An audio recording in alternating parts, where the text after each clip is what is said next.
अस्सलाम वालेकुम life changer.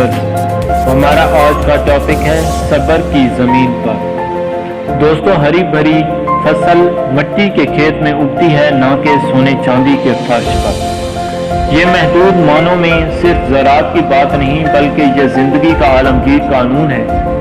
खुदा ने हर चीज़ के वजूद में आने के लिए एक निज़ाम मुकर्रर कर दिया है। इसी खास निज़ाम के तहत वो चीज़ वजूद में आती है, किसी और तरीका से हम उसको वजूद में नहीं ला सकते। दोस्तों, यही इंसानी ज़िंदगी का मामला भी है। ज़िंदगी एक ऐसा इम्तिहान है जो सब्र की ज़मीन पर देना पड़ता है। ज़िंदगी एक ऐसी खेती है जो सब्र की ज़मीन पर उगती है। खुदा ने अब्दी तौर पर मुकर्रर कर दिया है कि ज़िंदगी की तामीर सब्र की ज़मीन पर। अब क़यामत तक यही होना है। हम इसकी तामीर के लिए कोई दूसरी ज़मीन नहीं बना सकते। दोस्तों, सब्र किसी मनफी चीज़ का नाम नहीं, वो सरासर एक मुस्बित रवैया है।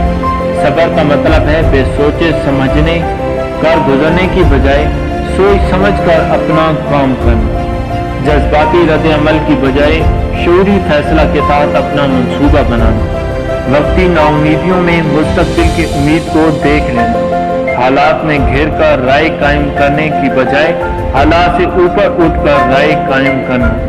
एक बीज को आप सोने की प्लेट में रख दें तो वो अपनी जिंदगी के सरचश्मों से मरबूत नहीं होता। वो जिंदगी के असबाब से भरी हुई कायनात में बेअसबाब बना हुआ पड़ा रहता है। वो अपजाऊ की सारी सलाहियत रखते हुए अपजने से महरूम रहता है। दोस्तों, यही हाल इंसान का है। अगर वो बेसब्री की हालत में हो तो वो खुदा की सरसब्ज़ो शादाब दुनिया में एक ठंड की माने सूखा हुआ पड़ा रहेगा।